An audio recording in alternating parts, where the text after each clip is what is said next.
Buonasera, benvenuti alla TG Sicilia. Vediamo i titoli di questa edizione. Vicino ad una svolta, le indagini sull'omicidio di Giuseppe Florio, l'uomo trovato senza vita a Castiglione di Sicilia. Interrogate 2 persone. Gli assassini si sono accaniti con diversi colpi di martello alla testa e con coltellate all'addome e al torace. Il corpo era avvolto in un lenzuolo e fogli di plastica. A Favara migliaia di persone per l'ultimo saluto a Gabriele, ucciso a Pavia da un giovane egiziano. Applausi e palloncini in cielo per il 25enne. Gli amici indossavano una t-shirt con il suo volto e il numero 2, simbolo della sua passione per il calcio. A Palermo la mafia torna a colpire le attività commerciali. Nuovo raid contro una barberia. Pochi giorni fa colpi di Kalashnikov contro un ristorante di Sferracavallo. I residenti: abbiamo paura, servono più controlli delle forze di polizia. Movida violenta al Lido Fiori nell'Agrigentino, un 16enne picchiato fuori da un locale da 4 giovani per un accendino negato. La scena davanti ai presenti che non intervengono, a fermare il branco un avventore. La Regione sospende le procedure per i 13 lotti della spiaggia di Mondello dopo la sospensiva del CGA sulla concessione in attesa dell'udienza del 14 maggio. Duro il presidente della Commissione Antimafia Cracolici, sorpreso e stupito per il pronunciamento del presidente del Consiglio di Giustizia Amministrativa. Lunedì di follia sulle strade catanesi, un autoarticolato in panne blocca via Santa Sofia e paralizza la viabilità di mezza città. Ore di code, incidenti, mezzi in avaria e manovre pericolose di automobilisti esasperati. Calcio in Serie C, il Catania, dopo il pareggio con l'Atalanta Under 23, pensa già ai play-off. Per i rossazzurri qualche giorno di riposo e poi il ritiro di Veronello. Torna in Serie D anche il Siracusa, dopo il derby con il Trapani finito 2-2.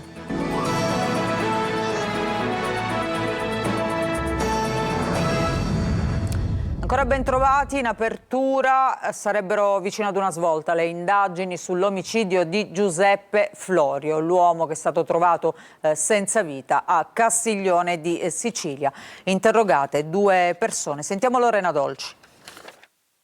È il lenzuolo l'indizio che il delitto è stato compiuto altrove. Giuseppe Florio è stato ucciso brutalmente. Gli assassini si sono accaniti con diversi colpi di martello alla testa e coltellate all'addome e al torace. Dopo il delitto, gli autori del gesto avrebbero caricato il corpo per trasferirlo nella zona di Castiglione di Sicilia, nelle campagne di Mitoggio, dove è stato poi abbandonato e avvolto appunto in lenzuola e sacchi di plastica. Non solo, per depistare ulteriormente le indagini, l'automobile della vittima, una Fiat Panda, è stata data alle fiamme poco lontano. Le indagini potrebbero essere vicino ad una svolta. 2 persone sono state prelevate da via Paladini a Trappitello, zona di residenza anche della vittima, e interrogate nella caserma di Giardini Naxos. Sul movente gli inquirenti sembrano orientarsi verso una pista circoscritta alla sfera personale. Le prime indiscrezioni parlano infatti di dissidi privati, si escludono collegamenti con la criminalità organizzata. Giuseppe Florio, incensurato, era una persona ben conosciuta nel territorio di Taormina, dove si concentrano le indagini degli investigatori. Se venisse confermato che l'omicidio è avvenuto tra Giardini Naxos e Taormina, la gestione del fascicolo passerebbe interamente alla Procura di Messina. E adesso a Favara, funerali con migliaia di persone per Gabriele Vaccaro, ucciso a Pavia con una coltellata da un 16enne egiziano che poi è stato arrestato. L'ultimo saluto tra applausi e palloncini in cielo. Dall'omelia il richiamo contro la violenza. Sentiamo Davide Sardo. Un lungo applauso, il silenzio carico di dolore, poi i palloncini che si alzano nel cielo. Così l'ultimo saluto a Gabriele Vaccaro, 25enne, ucciso a Pavia da una coltellata tra collo e gola, inferta da un 16enne egiziano per futili motivi, ora arrestato. Migliaia di persone hanno partecipato ai funerali nella chiesa madre, stretti attorno ad una famiglia devastata.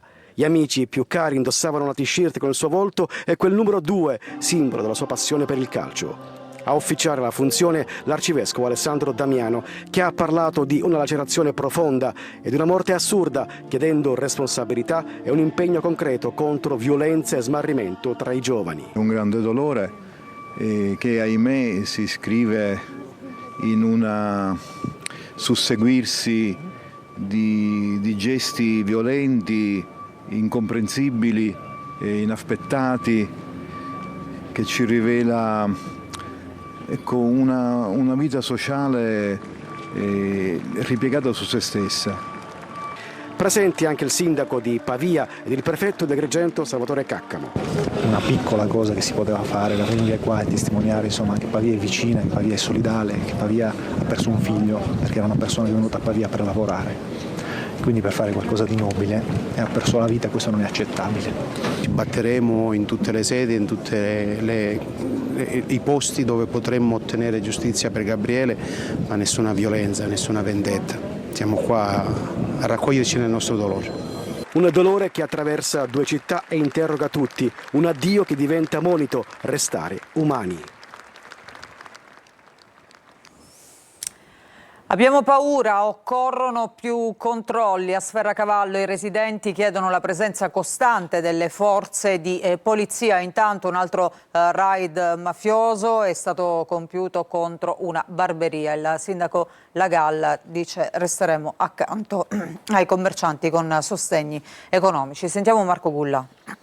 Prima i colpi di Kalashnikov alla vetrata del ristorante Il Brigantino, ieri invece la vetrina spaccata di una barberia con la testa di un manichino appesa davanti l'ingresso. Continuano gli atti intimidatori mafiosi nella borgata marinara di Sferracavallo, un raid dopo l'altro, la mafia che vuole marcare il territorio, che continua a mandare messaggi inequivocabili. C'è paura crescente per l'escalation di intimidazioni, i residenti chiedono maggiori controlli. Abbiamo fatto più di una richiesta per avere più sorveglianza nella borgata, ma siamo abbandonati completamente. La cittadinanza di Sferracavallo è completamente abbandonata e spaventata dagli ultimi eventi. Un presidio sarebbe opportuno, ma non ce l'aspettavamo perché Sferracavallo è una zona tranquilla, quindi è una novità. C'è un po' di apprensione, però non siamo nuovi a questi fattori un po' così. Speriamo che tutto vada per il verso giusto. Ieri il sindaco di Palermo Roberto Lagalla e l'assessore alle attività produttive Giuliano Forzinetti hanno incontrato residenti e commercianti di Sferracavallo. Il comune ha inoltre deciso di attivare un'ulteriore misura straordinaria di sostegno economico dedicata alle imprese vittime di intimidazioni, prevedendo lo stanziamento di somme specifiche. Movida violenta al Lido Fiori vicino a Menfi nell'Agrigentino, un sedicenne è stato pestato da 4 giovani, pensate per un accendino che è stato negato, un episodio che riaccende l'allarme sugli scontri tra giovanissimi. Sentiamo. Un accendino negato, poi la violenza. È bastato questo, un motivo banale per scatenare un brutale pestaggio ai danni di una sedicenne di Menfi nell'Agrigentino. L'aggressione è avvenuta nella notte all'esterno di un locale alla Lido dei Fiori. In 4, 3 minorenni ed un maggiorenne, si sono scagliati contro il ragazzo con calci e pugni fino a rompergli anche gli occhiali. Una violenza improvvisa, sproporzionata, che ha lasciato per terra il giovane. A tentare di fermare il branco è stato un altro avventore del locale, mentre, secondo quanto denunciato dalla madre della vittima, altri presenti sarebbero rimasti a guardare senza intervenire. Provvidenziale la chiamata ai soccorsi. Sul posto carabinieri ed un'ambulanza del 118. Il sedicenne è stato trasportato all'ospedale di Sciacca. I medici hanno riscontrato contusioni, escoriazioni, lividi e la frattura di un dito. La prognosi è di 20 giorni. Un episodio grave che riaccende l'allarme sul fronte della violenza giovanile nel territorio. Solo lo scorso agosto, a Porto Palo di Menfi, una rissa tra 9 ragazzi si era conclusa con un accoltellamento, anche in quel caso per futili motivi. Sul nuovo episodio interviene il sindaco di Menfi, Clemente, che chiama in causa le famiglie degli aggressori. Serve responsabilità, dice, per evitare che simili episodi si ripetano. Un appello che arriva dopo l'ennesima notte di violenza. Un anno fa la strage di Monreale, che è stata ricordata con un corteo e una messa per i 3 giovani uccisi in una folle sparatoria. Il sindaco e la città ha iniziato a reagire. Lorena Dolci. È una giornata che non serve esclusivamente a ricordare, perché questo esercizio di memoria non verrà mai meno, ma è una giornata per dimostrare che Monreale ha iniziato già a reagire coinvolgendo le nuove generazioni. Un anno dopo la strage che ha lasciato per terra Andrea, Massimo e Salvo in una folle sparatoria, Monreale si ferma. Tutte le scuole elementari sono state coinvolte in questa giornata che vuole mandare un messaggio di speranza, pace e riflessione. Massimo, Salvo e Andrea per Monreale sono ancora vivi e attraverso loro vogliamo mandare questo messaggio per le nuove generazioni. Un'intera giornata dedicata a loro perché non si può morire a 20 anni in un sabato sera. Il corteo delle scuole parte dal campo e poi attraversa il paese che ritrova la festa del Santissimo Crocifisso macchiata l'anno scorso da una ferita indelebile. Un ricordo tenuto vivo dalle istituzioni ma soprattutto da amici e familiari. La loro associazione si è costituita parte civile nel processo che vede imputati 3 giovani del quartiere Zen. Nel pomeriggio la messa nel Duomo di Monreale per un momento di preghiera condivisa in ricordo di Massimo, Andrea e Salvo. La Regione sospende le procedure per i 13 lotti della spiaggia di Mondello dopo la decisione del CGA sulla concessione in attesa dell'udienza poi del 14 maggio. Polemica del Presidente della Commissione Antimafia Cracolici sul pronunciamento del Consiglio di Giustizia Amministrativa. Sentiamo Desiree Ferlito. La Regione ha sospeso le procedure per l'assegnazione dei 13 lotti della spiaggia di Mondello. La decisione segue il pronunciamento del Consiglio di Giustizia Amministrativa che ha accolto la richiesta di sospensiva avanzata dalla società italo-belga contro la sentenza del TAR che aveva revocato la concessione all'azienda. Il provvedimento è del dirigente generale dell'ambiente Calogero Beninghelli. Ricordiamo che il prossimo 14 maggio è fissata la Camera di Consiglio collegiale per la decisione sul merito. Nel caso in cui l'esito dovesse essere favorevole alla Regione, l'assessorato guidato da Giusy Savarino riaprirà alle domande per l'assegnazione dei lotti prolungando i termini. La Regione inoltre, per assicurare l'individuazione in tempo utile dei gestori delle spiagge di Mondello, ha chiesto al CGA, attraverso l'Avvocatura dello Stato, la revoca delle misure cautelari che ha portato alla sospensione dei bandi. Sorpreso e stupito per il pronunciamento del Consiglio di Giustizia Amministrativa il presidente della Commissione regionale antimafia Antonello Cracolici, che con parole dure ha messo in discussione non solo la motivazione dell'ordinanza legata al rischio per l'ordine pubblico, ma anche l'impostazione stessa del provvedimento, definendolo poco comprensibile e molto discutibile. Intanto la società Mondello Immobiliare italo-belga non è mai stata destinataria di alcuna interdittiva antimafia. Qualsiasi accostamento a tale provvedimento è tecnicamente errato e gravemente diffamatorio, lo scrive in una nota appunto la società italo-belga in contenzioso amministrativo con la Regione dopo il decreto di decadenza della concessione. Una lettera anonima dal contenuto violentemente ingiurioso e minatorio è stata recapitata al sindaco di Adrano Fabio Mancuso nella sua abitazione privata. Lo rende noto il Movimento per l'Autonomia Grande Sicilia. Il primo cittadino replica con una nota nella quale si legge: la sfera privata e la famiglia restano fuori dalla contesa politica. Si tratta di un confine non negoziabile.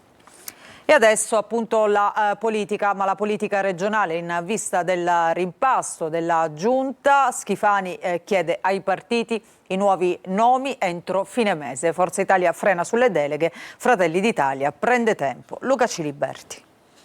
La scadenza annunciata resta invariata, almeno per ora. Entro il 30 aprile il presidente della regione Renato Schifani vuole i nomi dai partiti della maggioranza di centrodestra per il rimpasto della Giunta. Nel frattempo però all'interno dei 2 principali azionisti di governo, Forza Italia e Fratelli d'Italia, le acque sembrano agitate. Gli azzurri, freschi di nuovo coordinatore regionale indicato da Roma, accelerano sui cambi ma frenano sull'assetto complessivo della Giunta. Il ragusano Nino Minardo dal suo nuovo ruolo lancia un messaggio preciso per quanto riguarda Forza Italia e dice: la linea è chiara, non intendiamo cambiare deleghe per una questione di coerenza amministrativa e di indirizzo politico. Tradotto, si cambiano gli uomini ma le caselle restano invariate, su tutte quelle della sanità. Nel pomeriggio riunione a porte chiuse a Enna dei vertici di Fratelli d'Italia con il commissario regionale Luca Sbardella, insieme ai responsabili nazionali dell'organizzazione del partito Arianna Meloni e Giovanni Donzelli. Ufficialmente in agenda si parlerà di amministrative, tra le righe ci sarà da risolvere i nodi che riguardano la regione. Elvira Amata, l'assessore al turismo rinviata a giudizio per corruzione, ha deciso di restare al suo posto. Un eventuale passo indietro potrebbe diventare un precedente pericoloso per il vicepresidente della regione Luca Sammartino della Lega, già a processo per corruzione, e sullo sfondo anche per il presidente dell'Ars Gaetano Galvagno. Ecco perché la linea del partito della Meloni è quella di rinviare il rimpasto fino a dopo le amministrative di maggio. Un modo per rivalutare il peso dei partiti ad un anno dal voto per le regionali e scongiurare pericolose scelte di pancia e di un pericoloso puzzle che potrebbe anche portare alle elezioni anticipate. Adesso cambiamo decisamente argomento, parliamo di questo lunedì di caos nelle strade catanesi. Un autoarticolato in avaria ha bloccato via Santa Sofia e ha paralizzato il traffico di mezza città. Il tappo esteso sino al Tondo Gioieni si è poi allargato nel resto appunto del capoluogo etneo, tra code di ore, incidenti, mezzi in panne e manovre pericolose da parte degli automobilisti esasperati. Sentiamo Eva Spampinato. Sono nera, devo essere al lavoro 2 ore fa. Lei cosa ha perso questa mattina? Lavoro, scuola, analisi? Lavoro, aspettano me per giunta, è una vecchietta che ha bisogno. Un lunedì da incubo per gli automobilisti catanesi bloccati per ore nel traffico a causa di un auto articolato in avaria fermo al centro della carreggiata dalle 7:30 del mattino in via Santa Sofia, che ha letteralmente paralizzato la circolazione. La prima arteria a subire le conseguenze è stata la circonvallazione e man mano che passavano i minuti la paralisi si è estesa al resto della città. Dalle 8:30 che sono in macchina, da Gravina io scendo. Solo l'intervento della Polizia Municipale ha consentito di avviare le operazioni di rimozione del mezzo, ma dopo 3 ore dall'accaduto gli automobilisti erano ancora qui. Da quanto tempo siete in fila? 3 ore. 2, dai. Situazione ancora più critica nella zona del Tondo Gioieni, dove un'ambulanza è rimasta bloccata a lungo nel caos prima di riuscire a proseguire. Intorno alle 10 nuovi disagi, auto in panne e un tamponamento hanno alimentato un ingorgo già pesante. Io dalle 8 lo sto facendo la fine, non ce la faccio più. Stando in macchina dalle 8 del mattino per 2 ore poi gli animi si surriscaldano, si perde un po' la testa. Un pochettino sì, soprattutto che dalle 5:30 che sono alzato. E ancora non è riuscito ad arrivare? Ancora devo arrivare al policlinico e ancora sono qua. Non sono mancati comportamenti creativi ma pericolosi. Alcuni automobilisti, nel tentativo di sfuggire alla coda, hanno invertito la marcia attraversando le aiuole spartitraffico. E così, ancora una volta, la circonvallazione si conferma una certezza tutta catanese. Sai quando entri, ma in caso di imprevisti non sai quando ne uscirai vivo. E non va meglio nel litorale di Catania, dove ci sono divieti, cancelli, cantieri. Il sindaco trentino auspica una città con vista mare, ma burocrazia e ostacoli rallentano i progetti di rilancio. Sentiamo Tonino De Mano.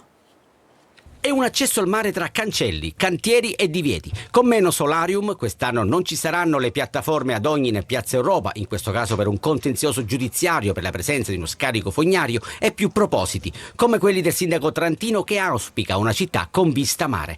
Tante le idee che spesso si scontrano con la burocrazia, visto che per alcuni progetti sono coinvolti diversi enti, comune, regione, capitaneria di porto e ferrovie dello Stato. A rallentare tutto si è messo anche il ciclone Harry, che ha devastato e in parte modificato la morfologia del litorale catanese. Mentre sono in corso i lavori di rigenerazione urbana del lungomare tra Piazza Battiato e Ognina, si attendono novità da Piazza Tricolore, dove l'enorme voragine attende il suo destino. Anche qui, come in Piazza Battiato, mostriamo e documentiamo persone in aree interdette. E i controlli? Trentino vorrebbe eliminare il cemento da Piazza Tricolore e valorizzare la spiaggetta sottostante, ma prima di realizzare l'ipotetico passaggio e la scaletta bisognerà mettere in sicurezza l'area. E che dire della spiaggetta del Caito nei pressi dell'inaccessibile Porto Rossi, che il sindaco vorrebbe consegnare ai catanesi? Vorrebbe, ma quando? Intanto, con l'estate alle porte, bisogna prendere atto che il mare, in alcuni casi, si può solo guardare. Questo mare non si vede. Ha ragione che il mare non si vede, ma purtroppo i problemi che ci sono stati con gli ultimi eventi meteorologici chiaramente hanno un po' scombussolato la situazione. In questo momento io piuttosto che una città a vista mare vedo una città a vista cantiere. Da dove viene? Dall'Australia.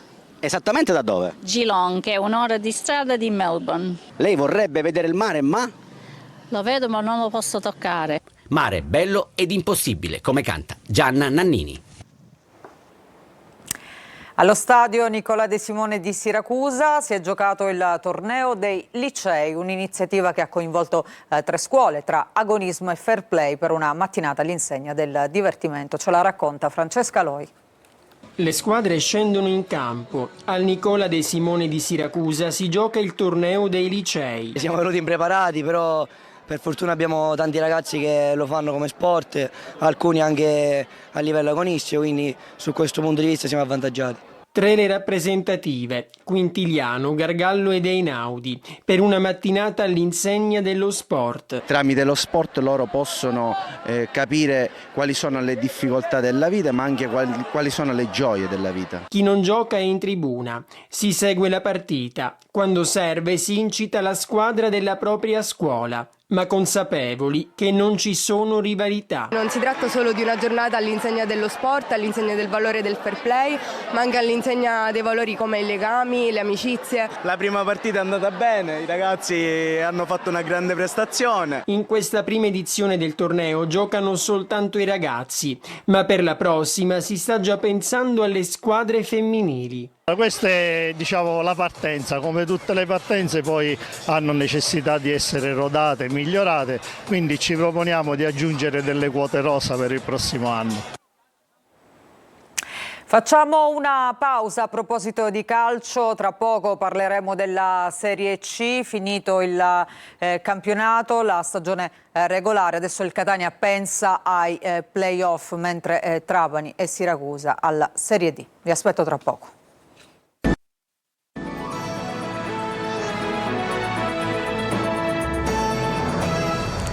Seconda parte del nostro giornale, ancora ben trovati, adesso il calcio, la Serie C, il Catania dopo il pareggio con l'Atalanta Under 23 pensa adesso ai play-off, qualche giorno di riposo per i rossazzurri e poi tutti al lavoro anche nel ritiro di Veronello. Sentiamo Marco Carli. Il gol di Caturano nel recupero contro l'Atalanta Under 23 ha chiuso la stagione regolare e ha dato il via a 3 settimane importanti per il Catania. 3 settimane per ritemprarsi, per recuperare gli infortunati, per lavorare. Torniamo mercoledì pomeriggio e poi martedì andremo in ritiro perché c'è bisogno di concentrarci bene, di lavorare bene. A Veronello un lavoro di una settimana, partenza il 4 maggio, inizio il 5, nel periodo di preparazione anche qualche amichevole. Il tutto per arrivare al meglio ai play-off, i cui sorteggi per il secondo turno saranno il 14. Tema infortunati, per Miceli e Donnarumma si è trattato più di precauzione, gli altri lavorano per i play-off, da valutare Corbari per la prima partita, così come vanno verificate le condizioni di Lunetta, uscito per un risentimento all'adduttore, e di Ditacchio, non al meglio ma comunque in campo per qualche minuto. La partita è stata in chiaroscuro come molte dell'ultimo periodo. Buon approccio, qualche occasione e poi meglio l'avversario. Il gol di Ghislandi per portare in vantaggio l'Atalanta. Il finale all'arrembaggio con la rete di Caturano, fortemente voluta da tutti e giustamente festeggiata. Un bel segnale. So quanto ancora posso dare sia al Catania che al calcio, quindi io cerco di fare il massimo come sono entrato oggi in campo. Caturano attendeva il gol da Monopoli, era gennaio e il Catania in quel momento volava. Magari la rete contro l'Atalanta potrà servire anche a chiudere 3 mesi difficili per i rossazzurri. Se sarà così lo scopriremo dal 17 maggio. Finisce invece 2-2 l'ultima partita di Trapani e Siracusa in Serie C, il derby siciliano. Entrambe le siciliane retrocedono in Serie D, già il Siracusa era retrocesso da ieri, anche il Trapani da ieri, anche il Siracusa. Sentiamo Franco Cammarasano.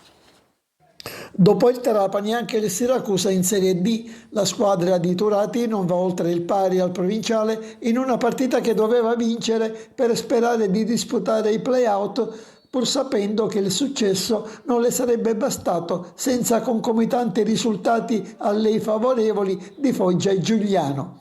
Ed invece è finita 2-2, anche se per 70 minuti ha giocato contro un Trapani ridotto in 10 per l'espulsione di Cozzoli al 25esimo.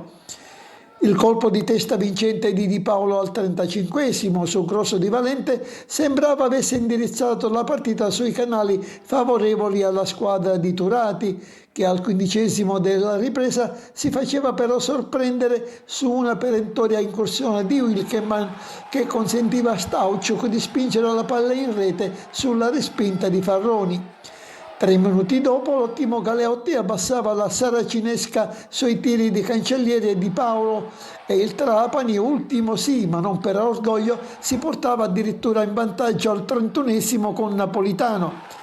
Il Siracusa a questo punto si sgonfiava, trovava comunque con sbaffo al 35esimo la rete del 2-2, ma buono solo per le statistiche, non per la storia che vede entrambe le siciliane retrocesse in Serie D, anche se il Trapani spera ancora di avere restituiti dei punti dalla giustizia sportiva. Facciamo un'altra pausa, ritorniamo tra poco con gli ultimi aggiornamenti.